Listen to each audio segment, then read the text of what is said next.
ನಮಸ್ಕಾರ, ನಮ್ಮ ಅಡುಗೆ ಚಾನೆಲ್ಗೆ ಸ್ವಾಗತ. ಇವತ್ತಿನ ವಿಶೇಷ ರುಚಿಕರವಾಗಿರೋಂಥ ಸೈಡ್ ಡಿಶ್ ರೆಸಿಪಿ ಸೀಮೆ ಬದನೆಕಾಯಿನ ಉಪಯೋಗ ಮಾಡಿ ಟ್ರೈ ಮಾಡಿ ನೋಡಿ. ಸಖತ್ ಟೇಸ್ಟಿಯಾಗಿರುತ್ತೆ. ದಿನ ತೊಗರಿ ಬೇಳೆ ಹಾಕಿದ ಸಾರು, ಮಸಾಲೆ ರುಬ್ಬ ಹಾಕಿದ ಸಾರು ಬೋರ್ ಆಗಿದ್ದಾಗ ಇದು ಒಂದು ಒಳ್ಳೆ ಆಪ್ಷನ್ ಕೂಡ. ಬಿಸಿ ಅನ್ನ ರಾಗಿ ಮುದ್ದೆ ಜೊತೆಗೆ ಒಳ್ಳೆ ಕಾಂಬಿನೇಷನ್. ದೋಸೆ ಇಡ್ಲಿ ಜೊತೆ ಕೂಡ ಚೆನ್ನಾಗಿರುತ್ತೆ. ಮೊದಲನೇ ಸ್ಟೆಪ್ಪಲ್ಲಿ ಬಾಣಲೆ ಇಟ್ಕೊಂಡಿದ್ದೀನಿ. 2-3 ಚಮಚದಷ್ಟು ಎಣ್ಣೆ, ಕಟ್ ಮಾಡಿ ಇಟ್ಕೊಂಡಿರೋ ಚಿಕ್ಕದಾಗಿ ಕಟ್ ಮಾಡಿ ಇಟ್ಕೊಂಡಿರೋ ಒಂದು ದೊಡ್ಡ ಈರುಳ್ಳಿ. ಈಗ ಈರುಳ್ಳಿ ಕೆಂಪಾಗಬೇಕು, ಚೆನ್ನಾಗಿ ಬೇಯಿಸ್ಕೋಬೇಕು, ಸುವಾಸನೆ ಬರಬೇಕು, ಚೆನ್ನಾಗಿ ಹೊಂಬಣ್ಣ ಆಗಬೇಕು, ಮೆತ್ತಗಾಗಬೇಕು, ಅಲ್ಲಿವರೆಗೂ ಬೇಯಿಸ್ಕೋಬೇಕು.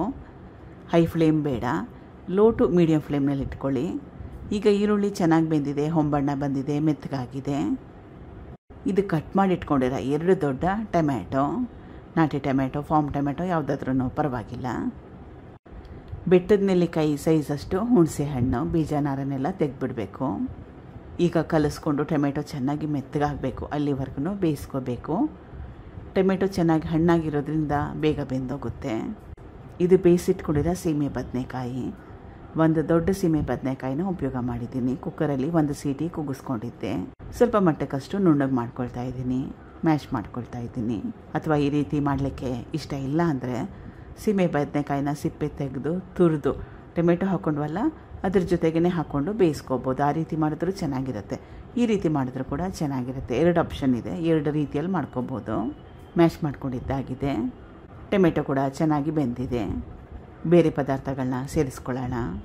ರುಚಿಗೆ ತಕ್ಕಷ್ಟು ಉಪ್ಪು, ಸಾರಿನ ಪುಡಿ ಸಣ್ಣ ಚಮಚದಲ್ಲಿ 1 ಚಮಚದಷ್ಟು, ಮನೇಲಿ ಮಾಡಿಟ್ಕೊಂಡಿರೋ ಸಾರಿನ ಪುಡಿ ಇದು. ಬ್ಯಾಡಗಿ ಅಚ್ಕಾರದ ಪುಡಿ 1 ಟೇಬಲ್ ಸ್ಪೂನಷ್ಟು. ಇದೇನು ಖಾರ ಜಾಸ್ತಿ ಇರಲ್ಲ, ಇದನ್ನು ಹಾಕೊಳ್ಳೋದ್ರಿಂದ ಬಣ್ಣ ಚೆನ್ನಾಗಿ ಬರುತ್ತೆ. ಸ್ವಲ್ಪ ಬೆಲ್ಲ. ಚೆನ್ನಾಗಿ ಕಲಿಸ್ಕೊಂಡು ಸುಮಾರು 1 ನಿಮಿಷದವರೆಗೂ ಬೇಯಿಸ್ಕೋಬೇಕು. ಗ್ಯಾಸ್ ಸ್ಟವ್ನ ಲೋ ಫ್ಲೇಮ್ನಲ್ಲಿ ಇಟ್ಕೊಂಡು 1 ನಿಮಿಷ ಆದಮೇಲೆ ಮ್ಯಾಶ್ ಮಾಡಿಟ್ಕೊಂಡಿದ್ನಲ್ಲ ಸೀಮೆ ಬದನೆಕಾಯಿ, ಅದು